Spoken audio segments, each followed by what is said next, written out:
안녕하세요. 손가락복음 선계 지휘자 강사입니다. 또한 세계 기독정 소속 강사이기도 합니다.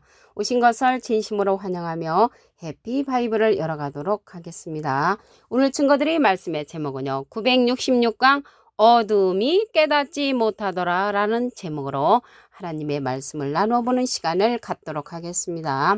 요한복음 1장 5절을 보시게 되면 빛이 어두움에 빛이 돼 어두움이 깨닫지 못하더라 라고 말씀에 기록되어 있습니다.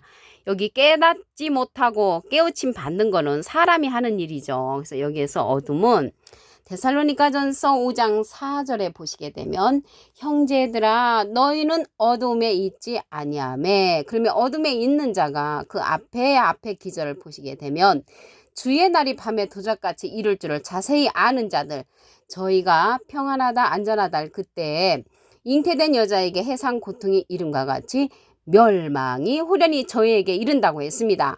결단코 피하지 못한다고 말을 했습니다. 그래서 어둠이 깨닫지 못하는 이러한 자들은 주님께서 도적같이 오신다는 것을 그대로 자세히 알고 있는 자들이 어둠에 깨닫지 못하는 자라는 것입니다. 그러면 이러한 깨닫지 못하는 자에 관해서 더 말씀을 보도록 하겠습니다. 다니엘서 12장 10절을 보시게 되면 많은 사람이 연단을 받아 스스로 정결케 하며 희귀할 것이나 악한 사람은 악을 행하리니 악한 자는 아무도 깨닫지 못하되, 그래서 깨닫지 못하는 자가 악한 자로 이제 출현했다는 것을 알 수가 있고요.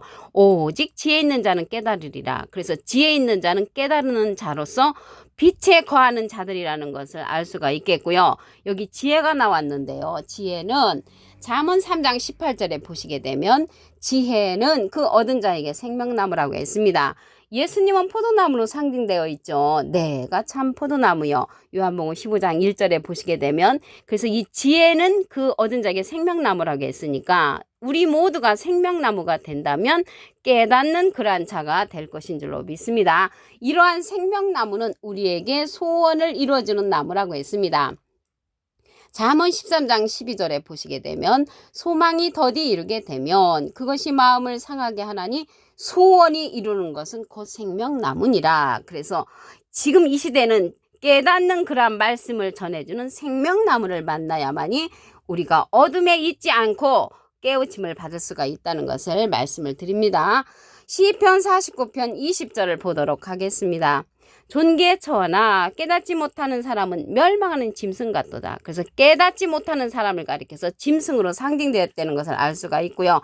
계시록 13장에 가서 보시게 되면 이러한 짐승 같은 사람이 666명이 출현을 합니다. 계시록 13장 18절을 보시게 되면 지혜가 여기 있으니 총명 있는 자는 그 짐승의 수를 세어보라.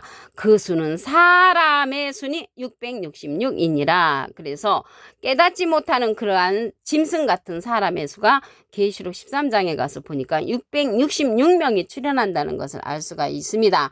예수님 당시 때의 짐승을 보도록 하겠습니다. 마태복음 23장 33절을 보시게 되면 뱀들아 독사 이 새끼들아 너희가 어떻게 지옥의 판결을 피하겠느냐. 예수님의 반대편에 섰던 자들을 가리켜서 뱀들 독사라고 했잖아요. 이러한 뱀들 독사는 요한복음 8장 44절에 보시게 되면 너희는 너희 아비 마귀에게서 났으니 아비의 욕심을 행하고자 하는 자들, 처음부터 살인한 자라고 했습니다. 진리가 그 속에 없으므로 거짓말을 하죠. 그래서 이러한 자들은, 이 뱀들은 진리가 없는 자들을 가리키고요. 처음부터 살인한 자라는 것은 영적인 살인을 하는, 비진리로서 살인하는 그러한 자들이라는 것을 말씀을 드립니다. 여기 뱀들 독사가 나왔는데요. 계시록 20장 2절에 보시면 용을 잡으니 곧 옛 뱀이요 마귀요 사단이라고 했습니다. 이러한 마귀, 사단, 뱀, 독사들은 예수님의 반대편에 서서 많은 비진리로서 사람들을 유혹했던 자들이라는 것을 말씀을 드립니다. 어둠이 깨닫지 못했는데 그럼 빛은 어떠한 자인가 보겠습니다. 요한 1장 5절을 보시게 되면 우리가 저에게서 듣고 너에게 전하는 소식이 이것이니 하나님은 빛이시라. 그래서 하나님이 빛이신데 하나님은 말씀으로 나타나셨죠. 요한복음 1장 1절에 보시게 되면 태초에 말씀이 계시니라. 이 말씀이 하나님과 함께 계셨으니 이 말씀은 곧 하나님이시니라. 그래서 하나님은 말씀으로 나타나셨기 때문에 진리의 말씀을 갖고 오신 예수님을 배척한 자들이 뱀들 독사였죠. 그 진리로 보내셨는데 요한복음 6장 29절에 보시게 되면 보낸 자를 믿는 것이 하나님의 일이라고 그랬죠. 예수님의 반대편에 섰던 이 뱀들 사두개인 율법사들이었잖아요. 그들은 하나님을 지독하게 잘 믿었지만 보낸 자를 믿지를 않았잖아요. 하나님께서 예수님을 보내셨는데 진리로서 보내셨는데 보낸 자를 믿지를 않았죠. 그러면 예수님이 이 시대에 또 보내는 자가 있습니다. 예수님 지금 가셨잖아요. 그 보내는 자를 보도록 하겠습니다. 요한복음 16장 7절을 보시게 되면 내가 너에게 실상을 말하노니 예수님께서 실제의 그런 상황을 말씀을 하시는데 대부분 예수님은 비유로 말씀을 하셨는데 여기에서는 실상을 말씀을 하신다고 했습니다. 내가 떠나가는 것이 너에게 유익이라. 내가 떠나가지 아니하면 보혜사가 너에게로 오시지 아니할 것이요 가면 내가 그를 너에게로 보낸다고 했습니다. 이 보혜사를 보내신단 말이죠. 이 보내는 보혜사는 진리의 성령을 보내신다고 했습니다. 요한복음 15장 26절에 보시게 되면 내가 아버지께로서 너에게 보낼 보혜사, 예수님이 하나님께 부탁을 해서 보내는 보혜사인데 곧 아버지께로서 나오시는 진리의 성령이 오실 때 그가 나를 증거하실 것이요. 예수님을 증거해 주는 성령은 진리의 성령이고요. 보낼 보혜사라고 했습니다. 이 보혜사라는 뜻은요. 대언자라는 그런 뜻을 갖고 있습니다. 요한 1서 2장 1절 그 중간에서부터 보시게 되면 누가 죄를 범하면 아버지 앞에서 우리에게 대언자가 있으니 곧 의로우신 예수 그리스도시라고 했습니다. 대언자 앞에 조그만하게 3자가 있습니다. 관조 성경 해석란에 보시게 되면 보혜사라고 기록되어 있습니다. 이 보혜사가 대언자니까 예수님은 하나님의 대언자 보혜사시고요. 예수님께서 우리에게 보내주시는 보혜사는 또 다른 보혜사라고 했습니다. 또 다른이 붙었습니다. 요한복음 14장 16절에 보시게 되면 내가 아버지께 구하겠으니 예수님이 하나님께 부탁을 해서 또 다른 보혜사를 너에게 주사 영원토록 너희와 함께 있게 하시리니 저는 진리의 영이라고 했습니다. 진리의 영은 진리의 성령이죠. 그래서 진리의 성령이 오실 때 예수님을 증거한다고 했습니다. 예수님 지금 가셨잖아요. 가시면 보혜사를 보내주시니까 이 시대는 보낸 자를 믿는 것이 하나님의 일이라겠잖아요. 하나님은 예수님을 보내셨고요. 예수님은 우리에게 진리의 성령 또 다른 보혜사를 보내주셨으므로 이 시대는 또 다른 보혜사의 말씀을 듣는 것이 어둠이 깨닫지 못하지 아니하는 깨닫는 자가 될 줄로 믿습니다. 그러면 이러한 예수님의 반대편에 섰던 뱀들 독사의 새끼들이 있잖아요. 그러면 이러한 자들이 하는 소리는 어떤 소리인가 말씀을 보도록 하겠습니다. 예레미야 46장 22절을 보시게 되면 애굽의 소리가 뱀의 소리 같으리니 여기 애굽의 소리가 뱀의 소리라고 했는데 애굽은 이사야 31장 3절을 보시게 되면 애굽은 사람이요 신이 아니라고 했습니다. 그래서 뱀의 소리, 예수님의 반대편에 섰던 이들의 소리는 사람의 소리라는 거죠. 사람의 소리인데 그들이 군대가 벌목하는 자같이 도끼를 가지고 온다고 했습니다. 그러면 도끼를 가지고 온다는 것은 그들의 신앙과 그들의 비진리로서 많은 사람을 도끼로 이제 찍어버리는 거죠. 하나님의 신앙하는 자들을. 이들이 계시록에 가서 보면은 다시 온천하를 꿰는 자로 출현을 합니다. 계시록 12장 9절에 보시게 되면 큰 용이 내어 쫓기니 옛뱀 곧 마귀라고도 하고 사단이라고도 하는 온천하를 꿰는 자라. 그래서 이러한 뱀들이 마귀, 사단, 용들이 계시록에 가서 온천하를 꿰는 자로 다시 출현한다는 것을 말씀을 통하여 알 수가 있습니다. 요한복음 1장 5절을 보도록 하겠습니다.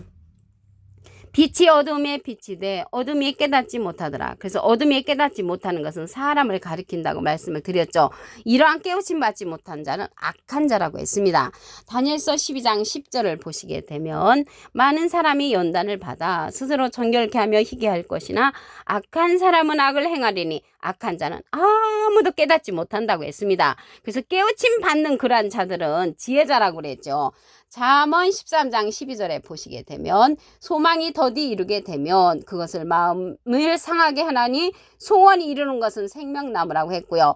잠언 3장 18절에 보시게 되면 지혜는 그 얻은 자에게 생명나무라고 했습니다. 예수님은 포도나무로 상징되었죠. 그래서 우리가 지혜를 얻으려면 이 시대는 생명나무를 만나야만이 우리가 지혜를 얻을 수가 있고 소원을 이룰 수가 있다는 것을 말씀을 드립니다.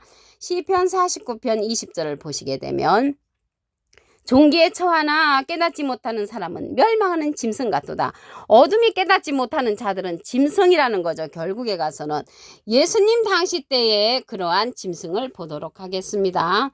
마태복음 23장 33절을 보시게 되면 뱀들아 독사의 새끼들아 너희가 어떻게 지옥의 판결을 피하겠느냐. 그 예수님 당시 때 이러한 뱀들 독사들이 예수님의 반대편에 서서 예수님을 힘들게 했죠. 그런데 하나님께서 예수님을 보내셨잖아요. 그래서 예수님을 보내셨기 때문에 예수님을 믿어주는 것이 진리고 깨우침 받는 자들이라는 것이죠. 그런데 이 시대 예수님께서 가시면서 내가 실상을 너에게 말하노니 보혜사를 보내주시겠다고 했습니다. 이 시대는 보낸 자를 믿는 것이 하나님의 일이니까 예수님께서 보내시는 그러한 자를 믿는 것이 어둠에 있지 않다는 것을 말씀을 드립니다. 요한복음 16장 7절을 보시게 되면 내가 너에게 실상을 말하노니 내가 떠나가는 것이 너에게 유익이라. 내가 떠나가지 아니하면 보혜사가 너에게로 오시지 아니할 것이요 가면 내가 그를 너에게로 보낸다고 했습니다. 예수님 지금 가셨잖아요. 영으로 계시기 때문에 보혜사를 보내주십니다. 보내주시는데 또 다른 보혜사를 보내주시는 것입니다. 요한복음 14장 16절에 보시게 되면 내가 아버지께 구하겠으니 그가 또 다른 보혜사를 너에게 주사 영원토록 너희와 함께 있게 하시리니 저는 진리의 영이라고 했습니다. 그래서 예수님께서 보내시는 그러한 보혜사는 진리의 영, 진리의 성령을 보내신다는 것을 알 수가 있겠습니다. 요한복음 15장 26절에 보시게 되면 내가 아버지께로서 너에게 보낼 보혜사 보혜사는요 대원자라는 뜻을 갖고 있다고 말씀을 드렸죠. 요한 1서 2장 1절 그 중간에서부터 보시게 되면 만일 누가 죄를 범하면 아버지 앞에서 우리에게 대언자가 있으니 대언자 앞에 조그만하게 3자가 있습니다. 관조 성경 해석란에 보시게 되면 보혜사라고 기록되어 있습니다.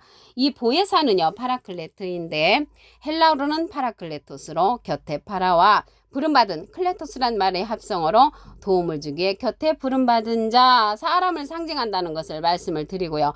라이프 성경 백과사전에는 컴포터 의로자, 카운셀러 상담자, 미래를 중보자, 헬퍼 돕는 자, 서플리케이터 탄원자란 이름을 갖고 있는 것이 보혜사입니다. 보혜사하고 보혜사 성령은 전혀 다릅니다. 보혜사는 대원자라는 뜻을 갖고 있기 때문에 예수님은 하나님의 대원자 보혜사시고요. 예수님의 대원자는 또 다른 보혜사 진리의 성령이라고 했습니다. 보혜사 성령은 진리의 성령이라는 것을 알 수가 있죠. 아버지께로서 나오시는 진리의 성령 곧이라고 했거든요. 똑같다는 얘기죠. 그래서 보혜사 성령은 진리의 성령이고 보혜사는 대원자라는 뜻을 갖고 있다는 것을 말씀을 드립니다.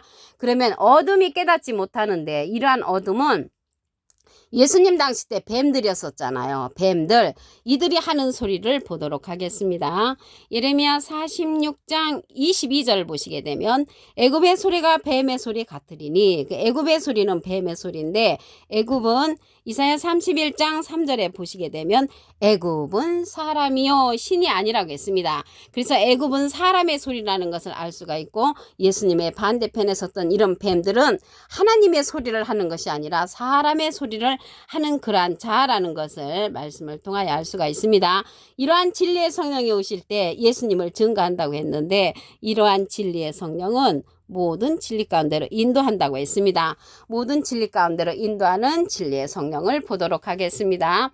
요한복음 16장 13절을 보시게 되면 진리의 성령이 오시면 그가 너희를 모든 진리 가운데로 인도하시리니 그가 자의로 말하지 않고 오직 듣는 것을 말하시며 장래의 일을 우리에게 알려준다고 했습니다. 예수님의 영광을 나타낸다고 했고요. 예수님의 것을 가지고 우리에게 알려주는 성령이 진리의 성령이라고 했습니다. 그럼으로써 이 시대는요 어둠이 깨닫지 못하는 것이 아니라 빛의 말씀 가운데 깨우침을 받으려면 예수님께서 보내시는 진리의 성령의 말씀을 듣는 것이 깨우침을 받는 그러한 시대라는 것을 말씀을 드립니다. 오늘 966강 어둠이 깨닫지 못하더라 라는 제목으로 하나님의 말씀을 나눠보는 시간을 가졌습니다. 감사합니다.